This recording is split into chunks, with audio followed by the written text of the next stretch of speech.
This video is brought to you by Noom. Humans eat a lot of pigs. Over 1.4 billion pigs are slaughtered each year to feed the world's pork industry. But as popular and as tasty as pork might be, pork is a polarizing topic in the world of religion. If you feel disgust at the mere thought of eating pig meat, it could be because you follow a religious pork taboo, a religious dietary prohibition on consuming or even coming into contact with pork in any form. Judaism and Islam are probably the most famous examples of religions with pork prohibitions, but some branches of Christianity ban eating pork too, such as the Eritrean and Ethiopian Orthodox churches, as well as the Seventh-day Adventists. For Judaism, the prohibition can be found in the Hebrew Bible. Leviticus chapter 11, verse 7 states that pigs are unclean animals that should never be eaten, but that other mammals are fine as long as they have cloven hooves and chew the cud, like a cow, goat, or sheep. This is one of the rules of following a kosher diet. Jews, Muslims, and others have been following pork prohibitions for centuries. But where did this prohibition come from? In this episode, we'll explore the archaeology of the pork taboo. Let's start by going way back in time. Humans have been consuming pig meat for thousands of years. Long before the dawn of agriculture during the Paleolithic period, humans hunted wild boar. This is when hunter-gatherers exploited natural resources in the landscape to survive, following edible plants and animals with the seasons. Once humans settled down and started to grow their own food by the Neolithic period, around 9700 BCE, they also began to raise wild pigs as an efficient source of protein. And I say efficient because when it comes to managing herds, domesticated pigs have certain advantages. Pigs breed quickly and produce many more piglets than wild boars. They're also quick to wean, fatten, and sexually mature, all within the span of 12 months. These characteristics mean that a lot of pigs can be raised for their meat within a single year, providing a stable and relatively reliable source of food. Moreover, pigs are very useful because they aren't picky eaters. They're omnivores that eat a lot of waste produced by humans, like food waste and even human and animal excrement. In other words, pigs help to clean up after humans by eating their trash. Thus, they're very useful to have in urban areas where waste can build up and spread disease if it's not managed. So, raising pigs in a city is actually an incredibly efficient way to get rid of trash while also fattening up a herd for their meat. Pigs do have some drawbacks, though, which have been used to explain the origins of the pork taboo by some scholars and zooarchaeologists, archaeologists who study animal bones in order to understand the relationships between humans and animals. We'll get into that theory shortly. A landmark study in the late 90s developed a set of pig principles that help explain both the advantages and disadvantages of pig domestication from cultural and environmental perspectives. Max Price, a zooarchaeologist and leading expert on this topic, has recently updated this list based on new findings in his book, Evolution of a Taboo. Amazing book. If you really want to understand this topic, go buy his book after you finish this video. Let's take a closer look at some of these pig principles. Environment. Pigs are not very mobile and don't need big pastures like cattle or sheep. This makes them ideal for raising inside a settlement or city. Plus, they eat human trash, but it makes them poorly suited for pastoralist and nomadic lifestyles. Number 2, society. Throughout history, pig husbandry in cities is often associated with lower socioeconomic status. Number 3, settlement. Pigs are useful for helping people to settle a new area. Since they can reproduce quickly, new herds can be started quickly with just a few starter animals. And economy. Pigs can be harder to regulate than other domesticated animals for 2 reasons. Their litter sizes can vary drastically. Sometimes a female pig can have as many as 12 or 14 piglets, but it's often much less. Moreover, they don't produce secondary products like wool or milk, which are also valuable sources of taxes and institutional wealth in pre-industrial societies. Thus, governments might encourage raising other animals like goats, sheep, and cows. And finally, health. Pigs carry disease and are susceptible to parasites like tapeworm that can be transmitted to humans. So how might these pig principles explain pork taboos in the ancient Middle East? Why does the Bible make such a big deal about pork specifically? We know from archaeology that humans raised and ate pigs in the Middle East from the beginning of agriculture. So when and why did attitudes turn against the pig? First, let's focus on the last pig principle, health. For a long time, it's been fashionable to explain the origins of pork taboos as a form of ancient hygiene or disease control. In his book, The Guide for the Perplexed, the medieval Jewish philosopher Maimonides argued that God banned pork because it was unwholesome for human consumption. The pig's habits and its food are very dirty and loathsome. Thus, the law is there to protect God's people. This ancient hygiene theory exploded in 1835 with the discovery of the parasite Trichinella spiralis, which causes the disease trichinosis.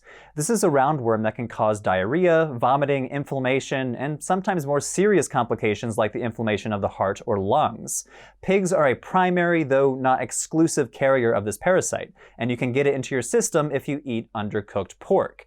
As the argument goes, the origins of the pork taboo must have been inspired by ancient attempts to counter these parasites. There might be a kernel of truth to this argument, but archaeologists are not convinced. First, the biblical prohibition says nothing about health. As the archaeologist Max Price says, if ancient Israelite priests had somehow cracked the epidemiological code for trichinosis, why would they keep such a tight lid on their discovery? Why not write, "Thou shalt not eat the pig, for it will give you diarrhea," instead of shrouding it with reasons like, because it has a cloven hoof and does not chew its cud? Second, this theory does not account for the fact that ancient civilizations worldwide thrived on pork as a main source of protein.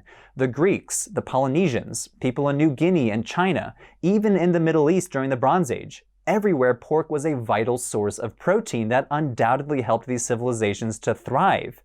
Any negatives of trichinosis presumably did not outweigh the positives that this extra source of protein provided pre-industrial societies. Remember from those pig principles, pigs have several advantages. Within 1 year, you can raise a pig from birth to your dinner table. They can also dispose of your trash. So in the end, as Price argues, the health-related explanations attempt to force-fit the pig taboo into a functionalist framework, rather than pursue scientific interpretations of the available historical information. The archaeological and historical data points to a much more complicated origin, rooted in Bronze Age economics and Iron Age social dynamics. We'll start with the economics and then we'll get into the social dynamics. But first, speaking of efficient sources of protein, I want to thank the sponsor of this video, Noom. Noom is a new and different way to get healthy and achieve your fitness goals using psychological tools from the field of cognitive behavioral therapy. I don't know about you, but I'm notorious for yo-yoing between being super into fitness and being very health conscious. For 1 week, I'll be hiking every day and rock climbing, but then for the next 3 weeks, I'm sitting on my couch playing video games and shopping for beers. And yes, that's me shopping for beer brewed by Cistercian monks for a future video on monastery beer. Probably not the healthiest decision, but Noom is all about decision making. It's all about helping you learn why you make the decisions that you make and helping you learn how your mind works so that you can make small daily changes that lead to long-lasting change. Noom is a behavior change program. It offers daily lessons and food tracking functionality. It leverages psychology, personal coaches, and mobile technology to help people live healthier lives. To get started on your personalized Noom program, click on the link in the description below to take their free 30-second quiz to get started. I've found Noom's food journaling function to be most helpful for me. So let's say you're living like a Neolithic human that we were just talking about in the first half of this video, and you just ate 1 pound of wild boar. So you just go to log your meals, morning snack, all right, type in wild boar, toggle the amount, so 1 pound. All right, 726 calories, boom, and done. You can also track your water and fitness goals too. So if you have fitness and health goals that you are trying to achieve, then click the link in the description below to take their free 30-second quiz to get started. Thanks, Noom. And with that, back to pork. So to get a better understanding of cultural attitudes towards pigs, let's jump forward in time from the Neolithic period to the Bronze Age. The story of the pork taboo is a story of the steady decline of the pig's popularity from the early Bronze Age to the late Bronze Age. According to archaeological surveys in the region, in around 4000 BCE, pig bones made up about 30 to 40% of the total livestock at some of these settlements in the region. By 3600 BCE, it was around 16 to 30%, and by 1600 BCE, pig bones at archaeological sites were really rare. Why the decline? The first explanation is economic. Like I said earlier, pigs are not conducive to wealth creation in pre-industrial societies.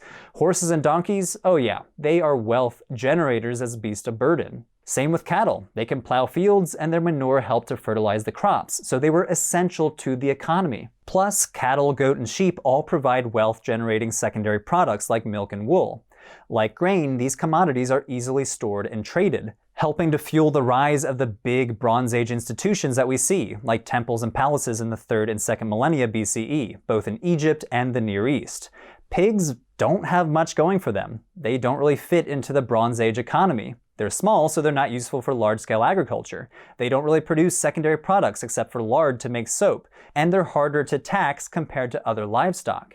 It seems that over the course of the Bronze Age, institutions started to dominate the wealth-generating types of livestock, while lower classes were stuck with raising pigs and were thus cut out of the best pathways to wealth. This process was gradual, though. At first, pigs were really popular, both economically and religiously. The early Bronze Age was the time of the swine. A Sumerian cuneiform tablet found at the site of Zabala in southern Iraq from around 2200 BCE records 22 jars of pig fat, which was probably used to make soap for processing wool into textiles.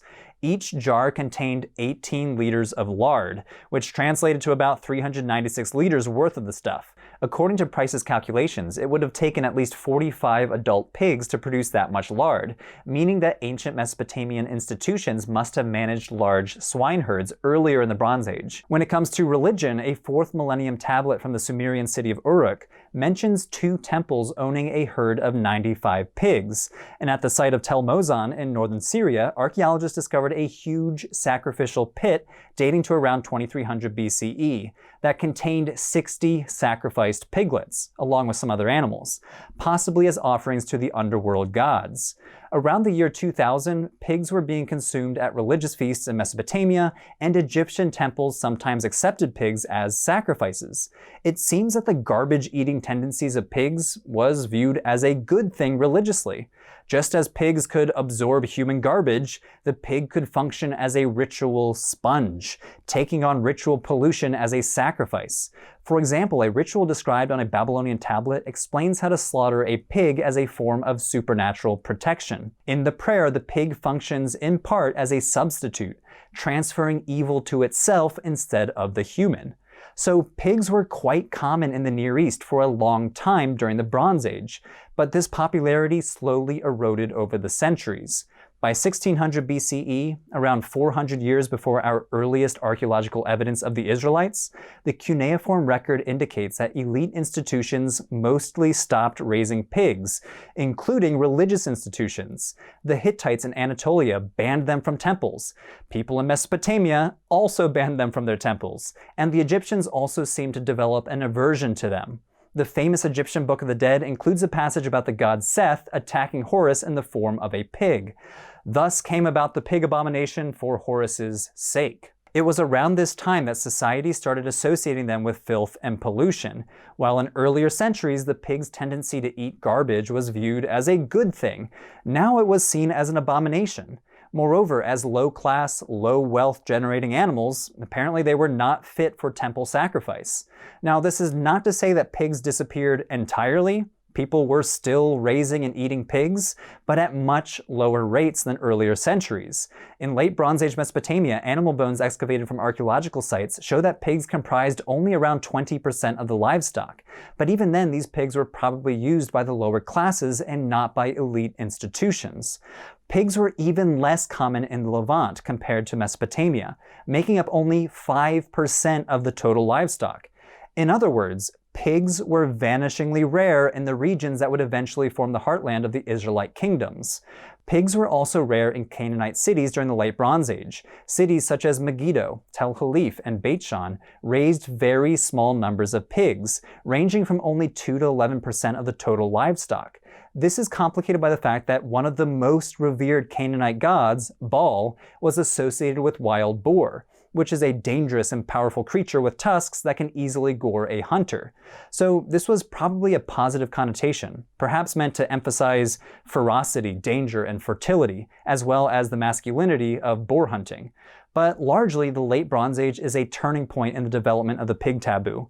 Pigs were no longer associated with the urban elite, but instead with the urban poor, perhaps creating a social stigma around raising pigs.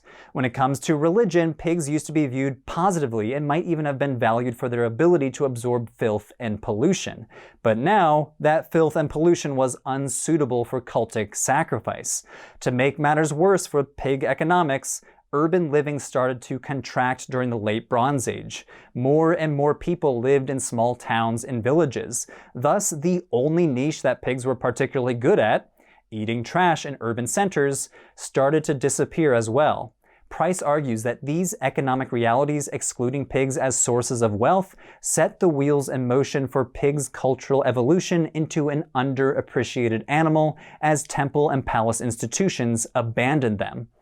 All this to say, by the time the Israelites arrived on the scene, they found themselves living in a world where pig husbandry was already rare. They emerged out of cultures that for centuries associated pigs with the lower classes as well as dirty urban living. And now that we've discussed the economics, it's now time for the ancient social dynamics, specifically the rivalry between the biblical archenemies, the Israelites versus the Philistines. This rivalry may have inspired the Israelite pork taboo because the Philistines ate a lot of pork. These two people groups arrived on the scene during the Late Bronze Age collapse, a time when the status quo began to crumble across the Eastern Mediterranean. The palace economies that we've been talking about and the long-distance trade that supported these economies disintegrated. The imperial superpowers of the time, Egypt and the Hittites, retreated or collapsed entirely. During this time, the Israelites emerged gradually from indigenous Canaanite populations in southern Canaan, sometime around 1200 BCE. Around this time, tiny farming villages started popping up in the highlands, which archaeologists now interpret as the earliest Israelite villages, possibly a mix of nomadic and city-dwelling Canaanites that had moved into the hilly and sparsely populated interior, eventually forging a new ethnicity through a process called ethnogenesis. The Philistines, on the other hand, originated from a diverse group of people who migrated from Greece and the Aegean Islands to settle along the southern coastal plain, also around 1200 BCE. They brought with them Aegean-style architecture, Aegean-style pottery, and Aegean-style cuisine, including pork. Pork was part of the typical Aegean diet, so it was also part of the diets of the early Philistines. Excavated Philistine sites show higher rates of pig consumption during the Iron Age 1 period compared to the surrounding cultures. For example, at the biblical city of Gath, people apparently ate a lot of pork, where it made up around 13% of the meat in their diets throughout the Iron Age. Meanwhile, pork consumption is nearly completely absent from Israelite sites. During the Iron Age 1 period, pigs comprised a paltry 1% or less of the total livestock remains at most of these sites. So even though only a few kilometers separated some of these Philistine and Israelite towns, we see a striking difference in the amount of pig bones at these respective sites. Now, to be clear, the pork taboo was likely not fully formed at this time. Remember those pig principles from before? There are many practical reasons why the early Israelites did not consume much pork. This is why Max Price reminds us that the pig taboo was an evolving cultural element. It did not emerge fully formed. Having said that, some scholars have theorized that this discrepancy between Philistine sites and Israelite sites demonstrates that the Israelite pork taboo was inspired by Philistine pork consumption. Outlawing its consumption was a way to distinguish us versus them. Those evil bad guys eat pork and we don't. Price essentially agrees with this argument that Philistine pork consumption may have inspired the initial Israelite taboo, but we need to add a few caveats here. First, while avoiding pork may have been an ethnic marker for Israelites, it does not seem to have been an ethnic marker for Philistines. We see variability across Philistine sites. For example, check out the site of Tel Kassil, a small ancient village. Here, pig bones barely registered for archaeologists, making up only 1% of the total animal remains.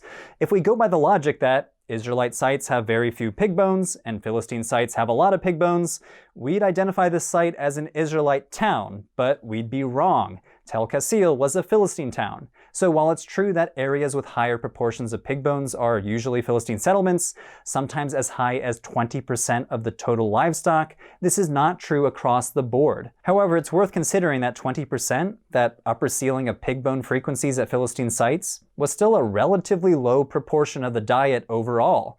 Remember that back in the early Bronze Age, pigs comprised upwards to 40% of the total livestock at some of these cities.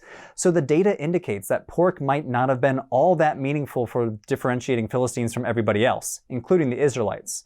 From the Philistine perspective, it might have just depended on the cuisine of a particular city. So a pig taboo might have been integral to forming a specific Israelite ethnic identity, even if pork wasn't necessarily central to Philistine identity. But this is not the whole story. In the previous section about the Philistines and the Israelites, we'd been hanging out in the Iron Age 1 period, but the prohibition against pork in the book of Leviticus is much later, dating to the 8th or 7th centuries. This is hundreds of years later than the first Israelite settlements that we were just examining.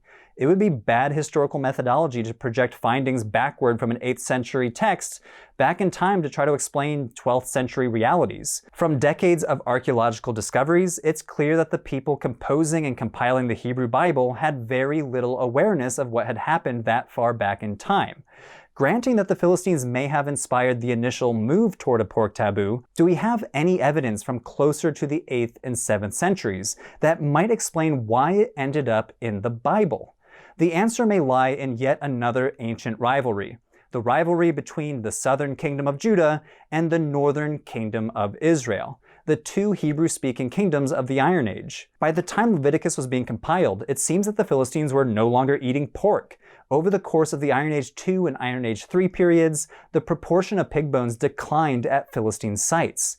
At the ancient Philistine city of Ekron, pig bones dropped from a high of nearly 20% of total livestock in the Iron Age 1 period to less than 2% by the Iron Age 3 period.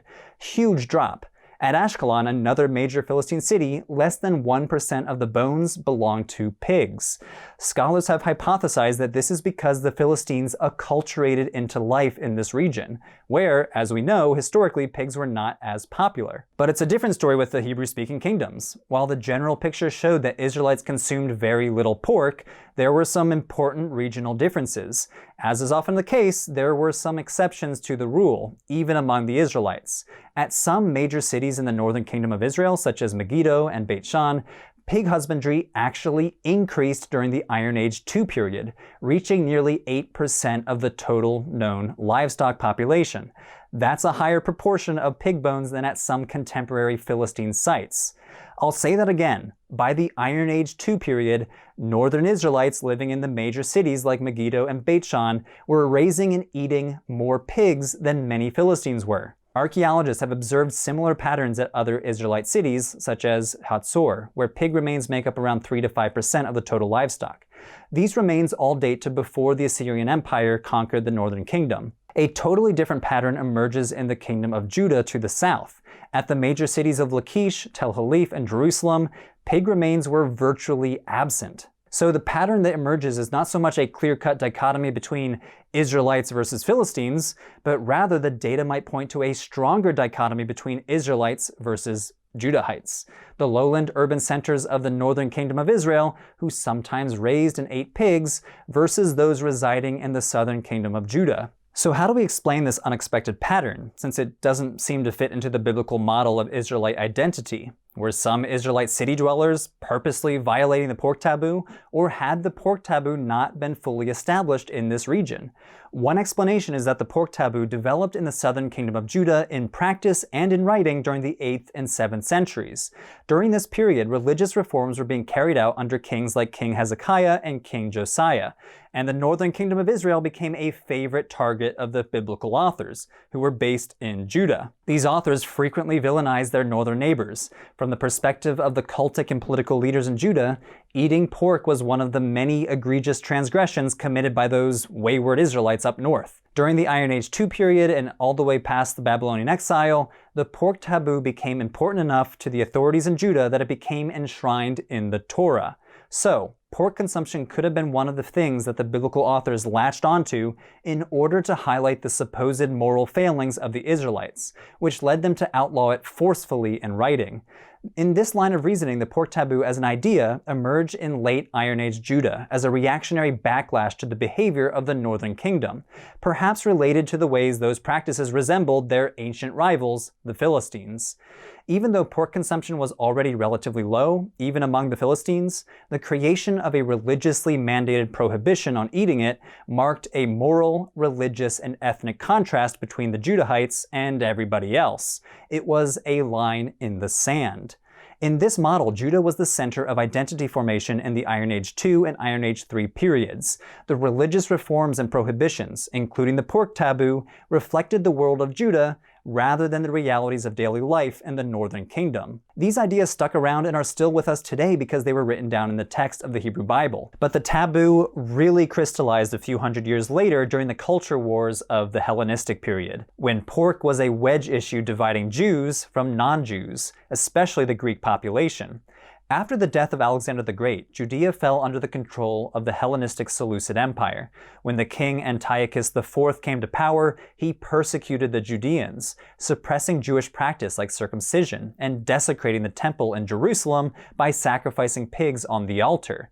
2 Maccabees chapter 7 tells the story of King Antiochus arresting a Jewish mother and her 7 sons, and trying to force them to partake of unlawful swine's flesh. When they refused, he subjected each one to unspeakable torture, killing them one by one. Though the story might be apocryphal, it demonstrates how the pork taboo now played a central role in early Jewish identity politics, a rallying cry which culminated in the Maccabean Revolt, when Jewish rebels overthrew the Hellenistic rulers and established their own government, the Hasmonean Kingdom, which lasted from around 167 to 40 BCE. So, if a rivalry with the Philistines inspired an initial move toward a taboo, and the rivalry between Judah and the Northern Kingdom sharpened that taboo, leading to its codification in the Torah, then it was the clash between the Jews and the Seleucids that crystallized it for the rest of time. So to summarize, although pig consumption in the Middle East was initially very popular around the year 4000,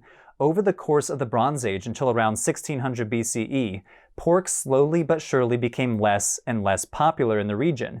Both political and religious institutions seemed increasingly disinterested in raising pigs, and focused instead on more lucrative animals like horses, donkeys, cattle, goats, and sheep. Raising pigs continued, but generally by the lower classes. Around the year 1600 BCE, around 400 years before the Israelites emerged as a people, there was a major drop-off in pig husbandry, possibly because it carried a stigma for being associated with the lower classes, also because pigs were not associated with wealth generation, and also because people started associating the garbage-eating tendencies of pigs as something bad instead of something good. The Israelites emerged from this cultural context of pig avoidance, but it wasn't part of their ethnic identity at first until they started to distinguish themselves from Philistines, who did occasionally eat pork. It finally became a codified pig taboo in the Hebrew Bible, sometime in the religious reforms of the 8th and 7th centuries. Some urban dwellers in the northern kingdom of Israel raised and ate pigs, while those in the southern kingdom of Judah almost entirely avoided pigs. Written from the perspective of the Judahite religious elite, it makes sense that the Hebrew Bible thus codifies something that they resented the northerners for consuming. All this to say, the pig taboo is not a static thing. It changed over time. The earliest Israelites in 1200 BCE probably did not care as much about avoiding pork when compared to the writers of 2 Maccabees, where it was a central feature of Jewish identity. What started as a passive avoidance because of economic or social stigma evolved into a key religious prohibition and ethnic marker by the Hellenistic period. Now, this is a complicated topic, and research is still ongoing. So if you'd like to learn more, I'm including the bibliography in the description below, and stay tuned for future episodes on how this taboo developed in early Islam. Thanks for watching.